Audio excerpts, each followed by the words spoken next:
अस्सलामुअलैकुम। मुनफरिद तबसरों के programme black and white के साथ मैं हूं मरियम ज़फ़र और हमारे साथ हैं जनाब हसन निसार। हसन साहब, सानिया 9 मई के 19 मुजरिमान की सज़ाओं में मौफ़ी का ऐलान कर दिया गया। ISPR के मुताबिक मुजरिमान ने कानूनी हक इस्तेमाल करते हुए रहम और मौफ़ी की पटिशन्स दायर की। तर्जुमान पाक फ़ौज के मुताबिक सज़ाओं की मौफ़ी हमारे मुनसिफ़ाना कानूनी अमल और इंसाफ की मजबूती का सबूत है। ये निज़ाम हमदर्दी और रहम के असूलों को मद्देनज़र रखते हुए इंसाफ की फराहमी को यकीनी बनाता है। देखें, पहली बात तो ये है कि मरियम, आप आइंदा कभी इसको सानेहा ना कहें प्लीज़। सानेहा बहुत भयानक चीज़ होती है। सानेहा इस मुल्क पे एक वो था फॉल ऑफ ढाका। सानेहा बहुत, ये लफ्ज़ हमें इस्तेमाल करना नहीं चाहिए, लेकिन पता नहीं इनका, ये सानेहा नहीं, अल्हम्दुलिल्लाह कि सानेहा नहीं, ये जहालत थी, बदतमीज़ी थी, पागलपन था, सानेहा नहीं था। अल्लाह इस मुल्क को मज़ीद किसी साने से महफूज रखे। ये इस तरह की बात थी। अच्छा, अब चलते हैं उस सवाल की तरफ जो आपने किया। तो ये मैंने जब ये पढ़ा अखबारों में या सुना टीवी पे, मुझे अब याद नहीं, तो मुझे इतना सुकून मिला, मुझे ये इतना अच्छा लगा, अपने दीन के शायान शान लगा, अपने मुल्क के शायान शान लगा, इस्लामी जमहूरिया पाकिस्तान। अच्छा, ये बहुत अच्छा जेस्चर है। स्माइल के बारे में कहते हैं ये कंटेजियस होती है। मसलन आप अजनबी को देख के मुस्कुराएं, वो जवाब में मुस्कुराएगा। PTI को भी इसका जवाब इसी तरह देना चाहिए। ये मेरी ज़ाती राय है, बाकी मुझे अच्छा रेसिप्रोकेट करना चाहिए इस जेस्चर को। और एक बात याद रखना, बड़ा खूबसूरत शेर है, वतन चमकते हुए कंकरों का नाम नहीं, ये तेरी रूह तेरे जिस्म से इबारत है। और जहाँ से ये माफ़ी का ऐलान हुआ है, जिस मुल्क के कुर्बान होते हैं, वाहिद पेशा है सिपागरी। अच्छा, लेकिन मुझे ज़्यादा खूबसूरत और ज़्यादा अच्छा लगेगा अगर इसका दायरा वसी किया जाए। अना का सदका बहुत बड़ा सदका होता है। अल्लाह की अदालत में पता नहीं इसको कैसे देखा जाएगा। तो ये this gesture reminds me of फतह मक्का। मैं करोड़ों बार तौबा करके, मैं अक्सर अपने दोस्तों को कहता हूँ कि हिंद मुझे नज़र आ जाती तो मैं ना छोड़ता। हज़रत अमीर हमज़ा का कलेजा चबाने वाली, और बहुत पढ़ाते नहीं हैं तफसील से हमें, जो उसने किया था, हुजूर ने उसको भी माफ़ कर दिया। अंदाज़ा लगाओ, बदतरीन दुश्मन के घर के बारे में सिंबॉलिक बात है। अदरवाइज़ ये था कि जो अपने घर का दरवाज़ा बंद कर ले उसको भी अमान है, लेकिन उसको इज्जत देने के लिए अबू सुफियान को कहा कि जो उसके घर में बना। सुभान अल्लाह। हज़रत बिलाल ने जब अजान शुरू की तो 2-3 बच्चे ना कॉपी कर रहे थे, जैसे मजाक नहीं उड़ाते बच्चे, 12-12, 14-14, 15-15 साल के। तो जब अजान वो दे चुके, हुजूर ने कहा कौन था? उन बच्चों में से बाकी तो डर गए, एक ने कहा जी मैं था। हुजूर ने बुलाया, वो बच्चा आया तो कहा तेरी आवाज़ बहुत अच्छी है बेटा, एक बार तू अजान दे। ओए, किनके वारिस, किनके आशिक होने के हम तज़किरे करते हैं। तो फतह मक्का का जेस्चर पूरे इस्लाम में प्रैक्टिस हो रहा होता तो आज मुसलमानों की हालत ना होती। कल मैं एक तफसीली प्रोग्राम देख रहा था, द लास्ट डेज ऑफ कायद आज़म मोहम्मद अली जिन्ना। हमने यही कुछ किया है। ये इतना खूबसूरत जेस्चर है, और बड़ों को बच्चों के साथ इसी तरह बिहेव करना चाहिए। और बड़ों से मुराद मेरी कोई एज में कम ज़्यादा नहीं,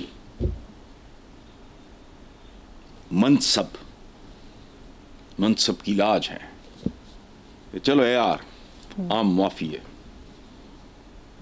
आप हमारे भाई हो, बेटे हो, बच्चे हो, भटक गए, ये वो। माँ बाप का क्या रवैया होता है, बड़ी से बड़ी बात हो जाए तो दरगुदर करते हैं, वार्निंग देते हैं, झाड़ पोंछ होती है, झाड़ पोंछ हो चुकी काफ़ी। ये इतना खूबसूरत जेस्चर है, इतना खूबसूरत मैसेज है। मैंने कहा ना, जैसे मुतद्दी मर्ज की तरह है, अजनबी को देख के आप मुस्कुराओ तो वो जवाब में मुस्कुराने पे मजबूर हो जाएगा। ये इस तरह का छूत का मर्ज है ये।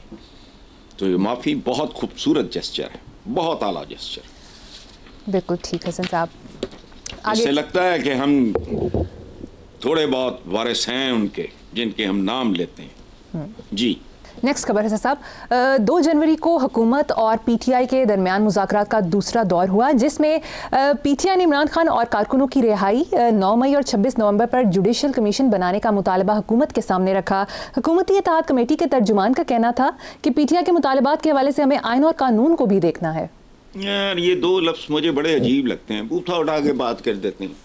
आइन और कानून को हमारी तारीख की रोशनी में देखो तो ये ख्याल काफ़ी अहमकाना है, सूखियाना है। सूख कहते हैं अरबिक में बाजार को, जैसे कहते हैं ना बाजारी। क्या तारीख, आइन और क्या आपने आइन और कानून बेशुमार पिछले 2-3 सालों में जो हादसात हुए हैं, मैं आम बात कर रहा हूँ। किसी ने गाड़ी के नीचे पूरा ख़ानदान ही रौंद दिया, किसी ने वो उसको मार दिया, किसी लड़की ने वो, मतलब केड़े आइन ते केड़े कानून की गल कर रहे हो? करने वाली बात करो। कोशिश ये देखो, बेसिकली आपका दूसरा सवाल भी पहले सवाल की एक्सटेंशन है। मैं तो कहता हूं इसी तरह ही सोचो। मुल्क किसी की अना से बड़ा नहीं है, कोई हो। यह है तो सारे लल्ले तलल्ले हैं, सारी मौजें मस्तियां हैं। अल्लाह इसको अपनी अमान में रखे। पाकिस्तान से बड़ी अना किसी की नहीं हो सकती या होनी नहीं चाहिए। ये जो बात आपने की है ना कि दूसरा दौर, तीसरा दौर नतीजा खेज हो, दुआ करो अल्लाह इनको हिम्मत दे, हौसला दे, ग्रेस दे, इनमें कोई गहराई हो। ये लॉन्ग टर्म्स, हम छिछोरे अगले हफ्ते का, अगले महीने का, अगले साल का प्लान करते हैं। हमारा लॉन्ग टर्म कुछ होता ही नहीं। करें भी अच्छा इनिशिएटिव हो, उसमें फॉलो अप नहीं होता। 2, 4, 6, 8 महीने का ड्रामा होता है, उसके बाद गुम, उसके बाद गायब। सो अच्छी बात है। और इसमें देखो, बात सुनो, हुकूमत है, चाहे वो 47 की हो या जो भी है, हुकूमत है। उनको एक एज हासिल है, उसी एज के हिसाब से उनका ज़र्फ भी ज़्यादा होना चाहिए, उनके जहन में कुशादगी भी ज़्यादा होनी चाहिए। लेकिन अगर आपने ये बंटे खेलने हैं तो खेलते जाओ। आइन और कानून को भी देखना है तो देख लो, बाकी अपनी तारीख भी देख लो। आइन और कानून से कितना लाड प्यार चाव है आप लोगों को, शौक पूरा हो जाएगा। चलें हसन साहब, इसी हवाले से साबिक वज़ीर आज़म और पीपल्स पार्टी के मरकज़ी रहनुमा राजा परवेज़ अशरफ ने कहा है कि इस वक्त मुज़ाकराती कमेटी का माहौल बेहतर है, वक्त आने पर आसिफ अली जरदारी, नवाज शरीफ और इमरान खान भी बैठ सकते हैं। आपके ख्याल में ऐसा मुमकिन होगा? यार मुमकिन नामुमकिन मुझे नहीं पता। मुझे तो चूँकि पाकिस्तान के पॉलिटिशियन से पैदाइशी बैर है, नई बात मैं कर ही नहीं रहा। मेरे 33 साल पुराने कॉलम भी उठा के देख लो, महफूज हैं बहुत सारे उनमें से किताबों की शक्ल में। मुझे पाकिस्तान की सिर्फ एक कम्युनिटी से नफरत है और वो हैं सियासतदान। जिन हालात से आज हम 2-4 हैं, इनकी नौबत ना आती अगर पाकिस्तान का सियासतदान, मैं ये नहीं कहता कि ऊपर कटे फरिश्ते होते, फलाना होता ना, अगर इतने गए गुजरे ना होते। अंदाज़ा लगाओ ना, एक बंदे का, एक वज़ीर का बयान है कि जब हम इक़्तिदार से बाहर होते हैं पुलिस पीछे पीछे होती है, इक़्तिदार में होते हैं तो आगे आगे होती है। What is this? मुझे उस सराइकी वज़ीर का आज तक जुमला नहीं भूलता, उसका नाम भूल गया हूँ मैं। परवेज़ मुशर्रफ साहब के ज़माने में उसने हलफ उठाया तो उसका मुझे फ़ोन आया। उसने कहा कि मुबारक हो हसन भाई, वो जैसे वो टिपिकल उनका लहजा होता है। तो मैंने कहा जी खैर मुबारक, लेकिन किस बात की? तो उसने कहा तुहाडे भरा दी गड्डी ते भी सराइकी लहजे में टाकी लग गई है। ये मेंटालिटी है, ये प्रोटोकॉल, ये ट्रैफिक सिखाएंगे। ये लोगों के वोटों की भीख लेके आने वाले उन पर सड़कें बंद करते हैं। ये इनके रवैये ही और तरह के। वो सूफी शायर का याद आता है, नीचा दी अशनाई कोलों फैस किसे ना पाया। तो बहरहाल ये जो बात कर रहे हैं राजा परवेज़ अशरफ, तो ऐसा हो जाए तो और क्या चाहिए, सारे बैठ जाएं। कोई रिश्तेदारी तो नहीं करनी ना। आपने मुल्की मसाइल का, इस मुल्क की बदनसीबी है कि अब इन लोगों के हाथों में है मामला, पता नहीं कब तक रहेगा। तो कोई जाति तो नहीं, कोई रिश्तेदारियां तो नहीं करनी ना आपस में। यही है ना कि भाई यार जो सूरत हाल है बिल्कुल जैसे डक्का नहीं लगाया हमने, इस पानी को बहने दो।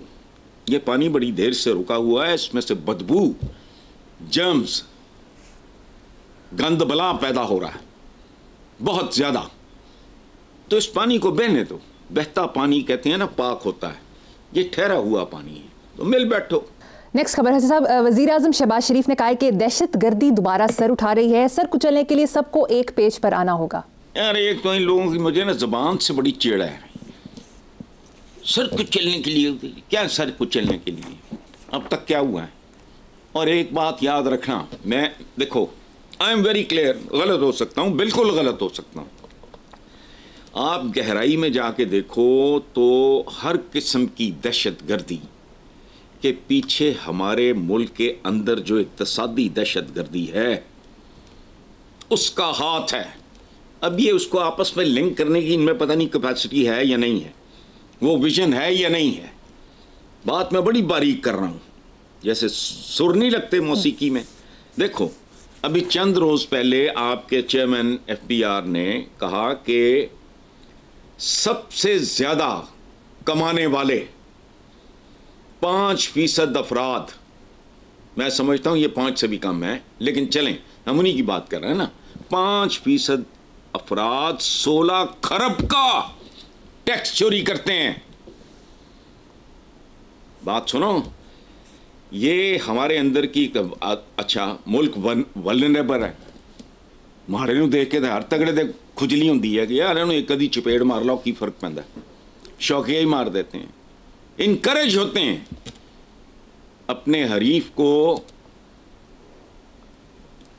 या अपने राइवल को या जो भी है, वो एक इंसानी फितरत है। और ये तो खास तरह का बैकग्राउंड है, सदियों पर मुहित है। ये जो दहशत गर्द है, ये कौन लोग हैं? उन्हें नजर आ रहा है वल्नरेबल है मुल्क, इक्तिसादी तौर पे लर्जा तरसा, बुरा हाल, ये वो वगैरह वगैरह। तो हौसला इन चीज़ों से मिलता है, हाथ में खुजली होती है। मुल्क में हर तरह का इस्तेकाम हो, 1000 बार सोचे कोई, और फिर बरादर बरादर ये वो, आपने गंद डाला हुआ है सारा। ये स्ट्रेटेजिक डेप्थ होगी तो फलाने हैं तो बरादर हैं, टमकाने कोई बरादर नहीं हो, अनपढ़ो, काम से काम रखो।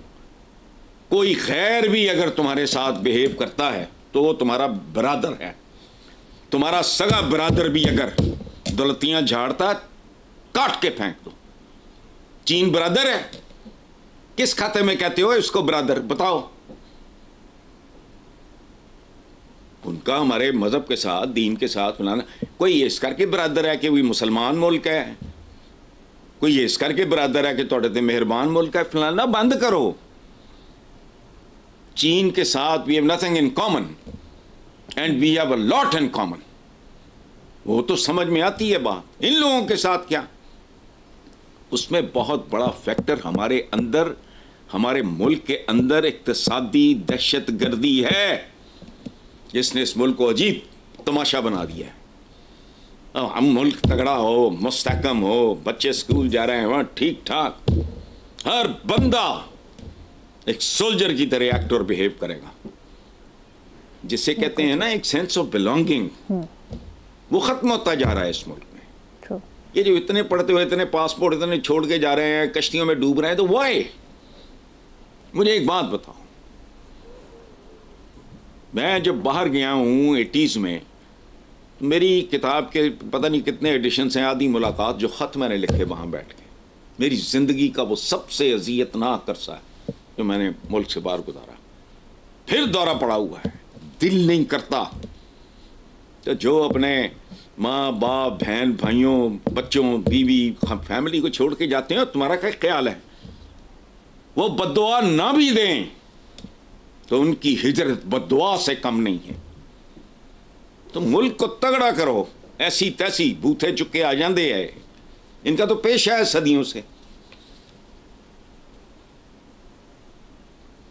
सदियों से इनकी जड़ों में है, इनके जीन्स में है। इनको इनके ठिकाने पे रखो। अजीब अजीब थेरीज निकाल लेते हैं जी, स्ट्रेटेजिक डेप्थ तो फलाना तो टमकाना। अपना आप संभालो, काफी है।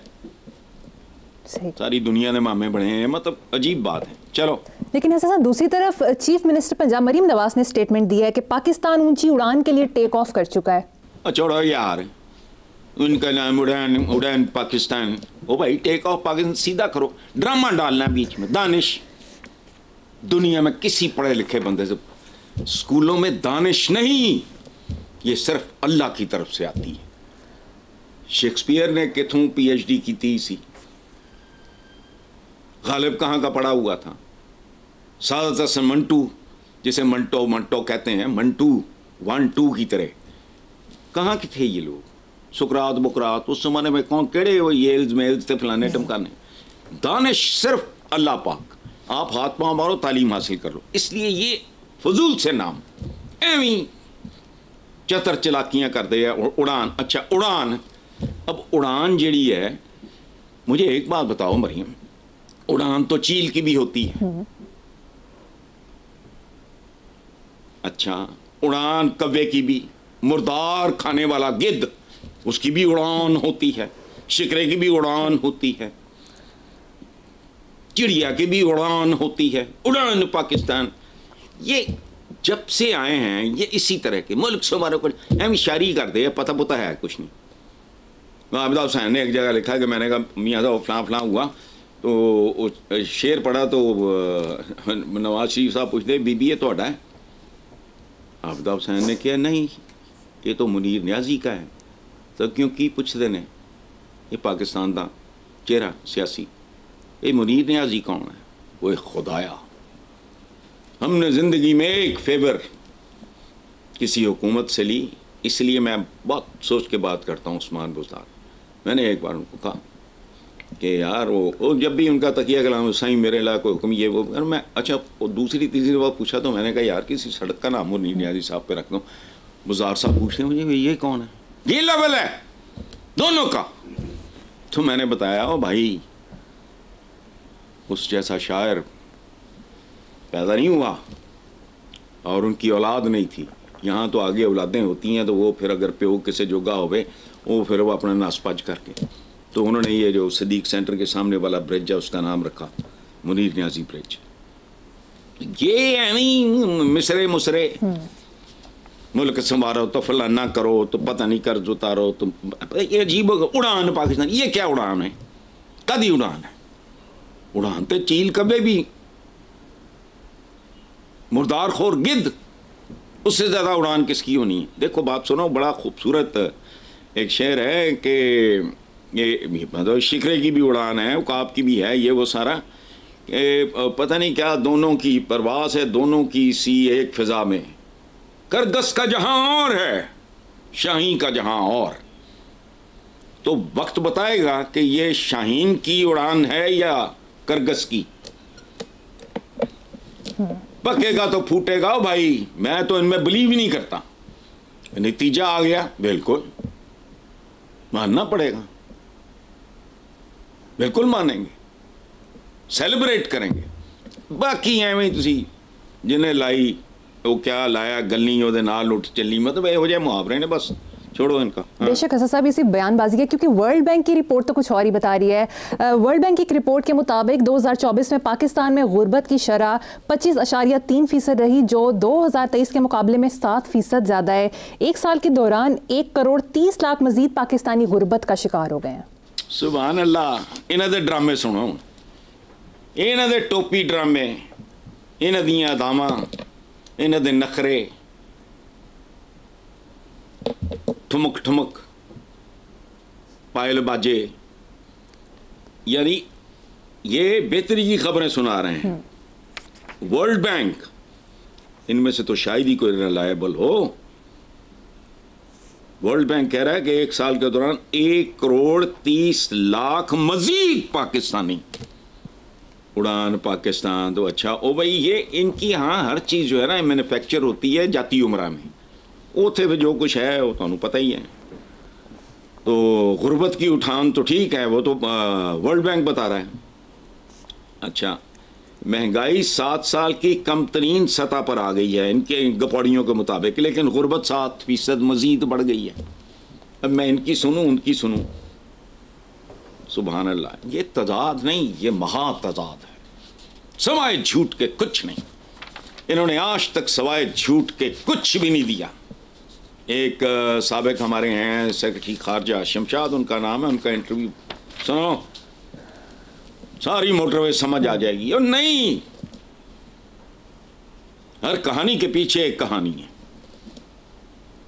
बिल्कुल ठीक। खांदे ने ते लांदे भी नहीं, मतलब कमाल दी गल है ना। इसको उल्टा के समझो, कहानी समझ आएगी। चलें। उड़ान पाकिस्तान मनसूबा तकरीब से खिताब करते वज़ीर आज़म शहबाज शरीफ ने पाकिस्तान में एहतजाजी सियासत पर शदीद तनकीद करते हुए जापान की मिसाल दी, जिसमें एहतजाज करने वाले महज ऊ की आवाज़ निकालने पर इक्तफा करते हैं। आपने भी वीडियो देखी होगी। देखिए जापान, मैं एक दफ़ा जापान गया और वो होंडा फैक्ट्री थी। मैं जब गुजर रहा था तो वहाँ ऊ की आवाज़ आई, तो मैंने कहा ये क्या मामला है। फिर मैंने जो हमारे होस्ट थे, मैंने लगा उनसे पूछने, मैं चुप हो गया। फिर मैं आगे गया, फिर ऊ, जब तीसरी मरतबा ऊ हुआ तो मुझसे रहा ना गया। मैंने कहा ये वो डायरेक्टर था, मैंने कहा ये क्या हो रहा है। उसने कहा जी ये वर्कर्स हैं, एहतजाज कर रहे हैं। अंदाज़ा करें, काम नहीं रुका, प्रोडक्शन जारी है, मगर अपना एहतजाज उन्होंने रिकॉर्ड करवाया ऊ करके। यहाँ पर तो जनाब इस्लामाबाद पर अपना लश्कर कशी हो जाती है। और एक दिन का नुकसान 190 अरब रुपए है। एक दिन का नुकसान 190 अरब रुपए है। ये गरीब कौम है, कौन इसका हिसाब देगा। ओ भाई, उनकी ऊ वक्त डाल देती है। यहां मातम के नतीजे में कुछ नहीं होता। अच्छा, मिलान भी कितने टुरे ने अपने आप ने, गल करो होश। वो तो मिडनाइट सन्नाटा, वो लाल बत्ती देख के रुक जाने वाले लोग हैं। किन के साथ कंपेयर करें, एम ही छड़ी जाते हैं सोचे समझे बगैर। ऐसी बात को पी जाना चाहिए। ये 24-26 करोड़ के मुंह पे थप्पड़ है। उनकी ऊ तुम्हारी हाय हाय से भारी है, तुम्हारे मातम से भारी है। भूख नंग के नतीजे में जो खुदकुशियां होती हैं उन पे भारी है, क्योंकि उन्होंने कौम बनाई है। अच्छा, यहाँ बदमाशिया का एक वे ऑफ लाइफ है। यहाँ चीख चिंगाड़ कोई नहीं सुनता, उनकी ऊ सुनी जाती है। वो कहाँ की मिसाल, वो क्या कहते हैं, कहाँ राजा भोज, कहाँ गंगवा तेली। पाकिस्तान जापान को कंपैरिजन है कोई आपस में? वर्ल्ड वॉर 2 हारने के बाद सुभान अल्लाह, उनके बादशाह का उस वक्त के बयान पढ़ो कभी। ठीक है हसन साहब, मुझे यहाँ पर एक ब्रेक लेनी है, एक ब्रेक के बाद हाजिर होंगे। Welcome back. हसन साहब, वज़ीर दिफा ख्वाजा आसिफ ने एक टीवी प्रोग्राम में गुफ्तगू करते हुए बानी पीटीआई पर इल्ज़ाम लगाया कि इमरान अफगानिस्तान से तालिबान लाए, जिसकी कीमत कौम अदा कर रही है। मैं इसीलिए कहता हूँ कि सियासतदान जो है ना, ये अजीबो गिरगिट से होते हैं। ये कहते हैं ना गिरगिट की तरह रंग बदलना, ये इस तरह का होता है। अभी ये वही ख्वाजा आसिफ है ना, मैंने शर्म आंदी अपने आप से। मैं अप्रीशिएट किया जब लोगों ने एतराज़ किया, मैंने डिफेंड किया और कहा कि ठीक कहा उसने कि महमूद गजनवी लुटेरा था। उस पर लोगों ने बड़ी लहजे की, बिल्कुल गलत बात है।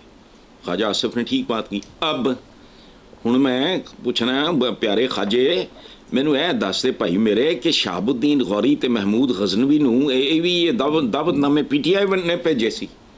वो कल्चर देख लो, वो पढ़ लो। इनके तो पढ़े लिखे भी जाहिल है। शहरी रहमान ने एक दफ़ा मुंह उठा के कह दिया था, वो इमरान कह रहा है कि ये मुगल तो तुर्क थे। हो। मैंने कॉलम लिखा, मैंने कहा कल्लू हाथ मार। वो तुर्की ने तो उसके बाबरी जो है वो वक़ाए बाबर है दरअसल, और वो तुर्की ज़बान में। याद रखना, तुर्की ज़बान में लिखी गई। ज़हीरुद्दीन बाबर उसने अपने बेटों बच्चों के साथ वो तुर्की में, तुर्की ज़ुबान में बात करता था। अब ये इन अनपढ़ों का है नहीं कि इन्होंने उधर भेजा होगा। अच्छा, मुझे एक और बात बताओ कि ये जो शूरे मुरे ये वो जो ज़ियाउल हक के थे, उसमें ये मर्द मोमिन मर्द हक ने जो सिलसिला शुरू किया था उसको भी ऑन करो। अफगान बाकी, कोसार बाकी, ਇਹਦਾ भी मातम करो, आगे चलो। ये स्ट्रेटेजिक डेप्थ और मुजाहिदीन का नादिर ख्याल किसको आया था? किसकी पैदावार है ये? उसामा बिन लादेन ने बेनज़ीर की हुकूमत गिराने के लिए किसको कितना पैसा दिया? तालिबान हमारे भाई हैं, ये विरद करते थे, कोई कख समझ नहीं आती। अच्छा, और ये किसका कॉल है कि तालिबान तो हमारे भाई हैं, हम पे हमले क्यों करते हैं, हमारा तो उनसे कोई झगड़ा नहीं। Total confusion. जेड़ा आंदा है अपना चूरन बेचना शुरू कर देता। अदरवाइज ये सारी जो मैंने गिनवाई है इसमें क्या गलत है? मुझे किसी से कोई लेना देना नहीं।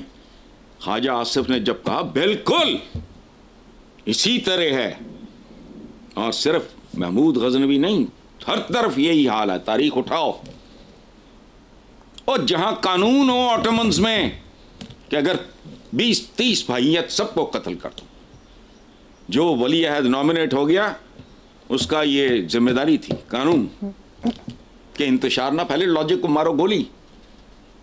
और उनको अच्छा, मैं तो हंसता हूँ, बीबी मासूम होंगी, जान बेटा खिलाफत पे देना, वो खिलाफत कई 100 बुढ़ियाँ हरम चुंदियाँ सी, शक बड़ा तो सारी की सारी उठा के समंदर में फेंक दी। मतलब इस तरह तो नहीं होता भाई, अपने आगाज में ही देख लो, ऐसा नहीं होता। लेकिन ये अफगानिस्तान से तालिबान लाए, वो इमरान दा नामो निशान भी नहीं सी पॉलिटिक्स से जो ये सारा गंद शुरू है। लेकिन नहीं, बात बराए बात करनी है। बिल्कुल, ये जो महमूद गजनवी वाली बात पता नहीं किस चक्कर में मुंह से निकल गई होगी, ये चजदी गलती कर ही नहीं सकते जी। ठीक, नेक्स्ट टॉपिक है साहब। साबिक वज़ीर आज़म शाहिद खाकान अब्बासी का कहना है कि मुल्क ऐसे नहीं चलते जैसे पाकिस्तान चलाया जा रहा है। चैलेंजेस उस वक्त हल होंगे जब इमरान खान और आर्मी चीफ मिलकर बैठेंगे। सुभान अल्लाह, बहुत पते की बात है। ओ खाकान अब्बासी साहब ने तो कहा ना कि मुल्क ऐसे नहीं चलते, रेड़ी ऐसे नहीं चलती, परचून की दुकान ऐसे नहीं चलती। शायद खाकान अब्बासी साहब ने बड़ा लिहाज किया है कि मुल्क ऐसे नहीं चलते जैसे पाकिस्तान चलाया जा रहा है। और नहीं, रेड़ी नहीं चलती, करके देख लो। ओ परचून की दुकान ते प्यो बैठा होवे, पुत्र आवे, भांजा आवे, धी आवे, फलाना आवे, वो गले चो पैसे कटते रहन, रेड़ी ते खड़ा है वो माल कटते रहन, फलाना करते रहन, तो खे चलना है? रेड़ी नहीं चल सकती। चिंची ड्राइवर है, ਉਹਦਾ पुत्र ही पेट्रोल कट के बेचता रहे या वो पुरजे बेचना शुरू कर दे, कुछ भी नहीं चलता भाई। ये तो मुल्क है जिसकी आबादी नहीं संभाली जा रही, गिनी नहीं जाती, 24-25 करोड़। तो अल्हम्दुलिल्लाह ये दोनों पाकिस्तानी, कमाल की बात है। एक साबिक वज़ीर आज़म और जिसके क्रेडिट पे और बहुत कुछ है, एक हाजिर सर्विस आर्मी चीफ और पाकिस्तान आर्मी का चीफ। प्रॉब्लम क्या है? मेरी समझ से बाहर है। नापसंदीदगी भी हो अगर तो बैठो, चूंकि मुल्क के आगे सवालिया निशान लगा हुआ है, और अगर इस तरह की 2-4 मुलाकातों के नतीजे में ये मुल्क गर्दाब से निकल आए, भंवर से बाहर निकल आए, और क्या चाहिए? तो बात तो शाहिद खाकान अब्बासी साहब ने बहुत पते की है, बिल्कुल समझ में आने वाली बात है जी। बिल्कुल ठीक हसन साहब, अगली खबर पे चलते हैं। पाकिस्तान टेलीकम्युनिकेशन अथॉरिटी ने अवाम को खबरदार किया है कि कतर के करीब ज़ेर समंदर केबल में ख़राबी का खदशा है जिससे इंटरनेट सर्विस मुतासिर होगी। जबकि कुछ रोज़ कबल चेयरमैन पीपल्स पार्टी बिलावल भुट्टो जरदारी ने सवाल उठाया कि समंदर में ऐसी कौन सी मछलियाँ हैं जो सिर्फ पाकिस्तान की इंटरनेट टेबल खाती हैं। सुभान अल्लाह, बिलावल को चाहिए इसी तरह की बातें करें। ये थप्पड़ था, ये बात नहीं थी कि तमाचा था। हमारा एक बहुत प्यारा दोस्त होता था, अल्लाह बख्शे, वो था ये नगर का क्राउन प्रिंस बरकत अली। तो मेरे कज़न थे ताजी, वो बहुत शरारती, बड़ा दलेर ये वो। तो कोई बात हुई तो उसने कहा प्रिंस बरकत अली को कि मैं ना तुझे रैप्टा मारूंगा। तो वो चुप कर गुमसुम सा हो गया। उसके बाद वो दूसरी में कैंटीन पे बैठे थे यूनिवर्सिटी में, उसके पास क्या कहता, ताजी भाई ये रैप्टा क्या होती है? उसको तो उर्दू भी ठीक से नहीं आती थी। तो ताजी ने कहा, हंस पड़ा। उसने कहा पैती है तो फिर पता चलती है। ये रैप्टा मारा है उसने कि वो कौन सी मछलियां ऐसी जो सिर्फ पाकिस्तान की इंटरनेट केबल खाती हैं। इससे मुनाफकत, गंदगी। देखो बिलावल का सवाल नुमा एतराज़ ही नीयतें एक्सपोज करने के लिए काफ़ी है। मुझे चूँकि इन चीज़ों की समझ नहीं, मैंने भी ये बिलावल का बयान पढ़ा तो मैंने कहा यार कमाल की बात की है, मुझे तो कुछ समझ कख भी नहीं।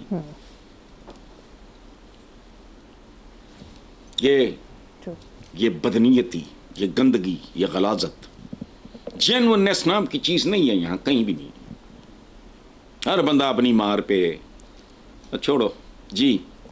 अगली खबर हसन साहब, साइकिल पर 10 ममालिक में घूमकर सिंध पहुंचने वाले गैर मुल्की जोड़े को सजावल बाईपास के मुकाम पर लूट लिया गया। गैर मुल्की सयाह सिंध के तारीखी मकामात के दौरे पर थे। चलो, इस गैर मुल्की जोड़े को हमारी तारीख का पता होता तो वो ज़रूर किसी हज्जाज बिन यूसुफ को पुकारता। हज्जाज दरबार में खड़ा होके कहता लब्बैक, और फिर मोहम्मद बिन कासिम आता,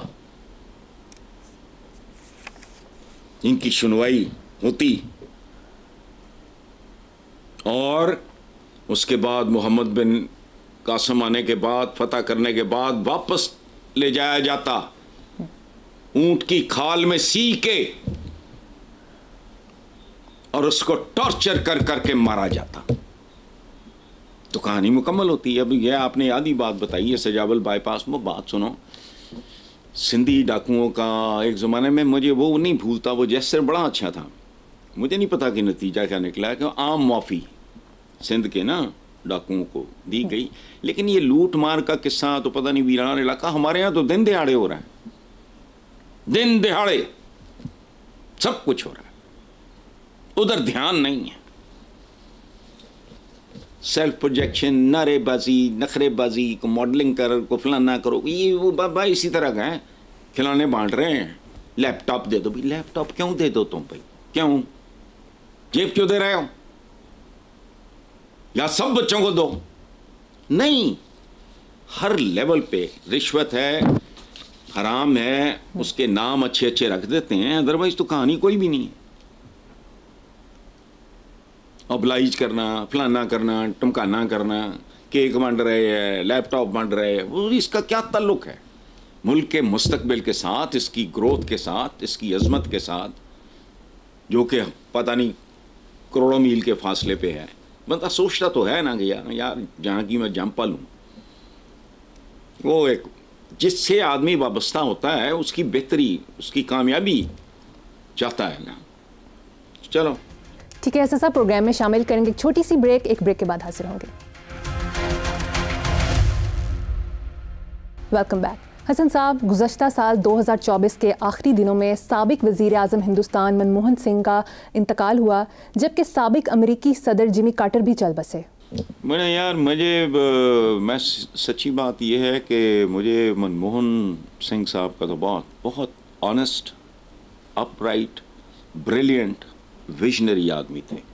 वो पाकिस्तान के दोस्त और धरती के बेटे थे मनमोहन सिंह। वो यहीं है, हमारे इधर चकवाल के करीब कोई गांव है, वहाँ के रहने वाले थे। उनके अंदर से निकला नहीं वो। बहुत प्यारे, बहुत देखने में ही स्वीट और बड़ा कंपोस्ट, वह कमाल के आदमी। मैं पता नहीं, मैं किसी का सुन रहा था कि कोई बिल्कुल ही बेचारा उस वक्त बहुत बुरी हालत में था, वो सम इंडियन एक्टर, बहुत भूख नान के आलम में था, तो वो गुजर रहा था तो गाड़ी आके रुकी, वो खुद सुना रहा है टीवी। मैंने उसने कहा कि बेटा मैं कहीं तुम्हें छोड़ सकता हूँ। मैंने देखा तो मनमोहन सिंह था। अच्छा, मुझे कभी ये गैर नहीं लगते। अच्छा, एक बात और मैं आपको बताऊँ कि पता नहीं प्राइम मिनिस्टर ने, ये पता नहीं किसने ये कहा है कि वो फलां, वो जो किसी अमेरिकन अखबार ने कहा कि जी वो फलां बंदे यहाँ कत्ल करवाए भारत ने। उन्होंने कहा भारत का मकरू चेहरा। हाँ, मुसलमान भी हैं, बहुत बहुत मोहब्बत करने वाले लोग हैं। मैं 2-3 बार गया हूँ, मेरी तो अजीबो गरीब है। तो वहाँ से अमृतसर, जालंधर, ये चूँकि हमारे और लुधियाना, मुझे तो, मैं बैरून मुल्क था एक बार और काफ़ी अरसे के लिए था।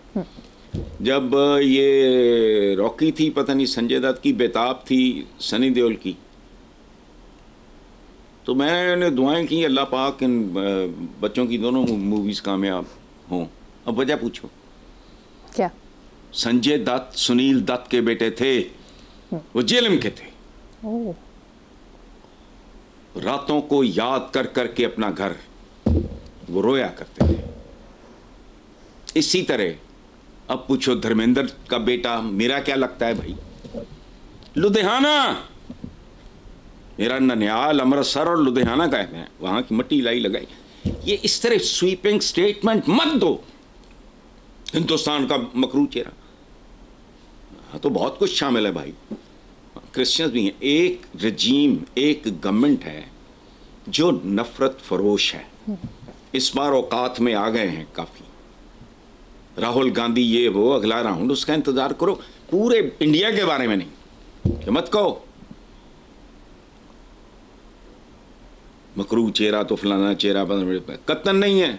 मैं यहाँ पता नहीं, मैं अक्षय कुमार को ठेठ पंजाबी बोलते देखता हूं, मैं बता नहीं सकता कितना मेरा राब्ता है मनोज कुमार साहब के साथ। वो मुझे छोटे भाइयों की तरह ट्रीट करते हैं। मैं I enjoy talking to him. खूबसूरत जब वो ठेठ पंजाबी बोलते हैं। शेखोपुरा के रहने वाले, मैं समझता था वो पता नहीं एबटाबाद, वहाँ उनकी पैदाइश ज़रूर हुई थी, लेकिन वो शेखोपुरा जंडियाला, पता नहीं क्या नाम है उसका, पता नहीं क्या कोई इस तरह का नाम है, उन्होंने मुझे बताया था। तो उनको तो मुँह उठा के बात कर देना। वो मोहब्बत करने वाले लोग हैं, सिद्ध करने वाले लोग हैं। एक ख़ास पॉलिटिकल पार्टी है, उसका एक ख़ास तरह का माइंडसेट है, उसकी वजह से आप पूरे का चेहरा, तो इसलिए ये गलत है। बहरहाल कार्टर 100 साल की उम्र में दुनिया से गए, तो उनका बड़ा, उन्होंने जब इलेक्शन कैंपेन की, ज़ाहिर है मैं तो उस वक्त आई वाज वेरी यंग, बहुत पुरानी बात है, तो उनका एक जुमला बड़ा मशहूर हुआ कैंपेन के दौरान। वो कहा करते थे, ma'am my name is Jimmy Carter and I sell peanuts. मेरा नाम जिमी कार्टर है, मैं मूंगफलियाँ बेचता हूँ। ये जुमला बड़ा कैंपेन के दौरान। Good looking man. और मनमोहन सिंह साहब तो खैर, उनके चेहरे पे दयानत, जहानत और मासूमियत लिखी थी। अल्लाह पाक इन पे करम करे, रहम करे।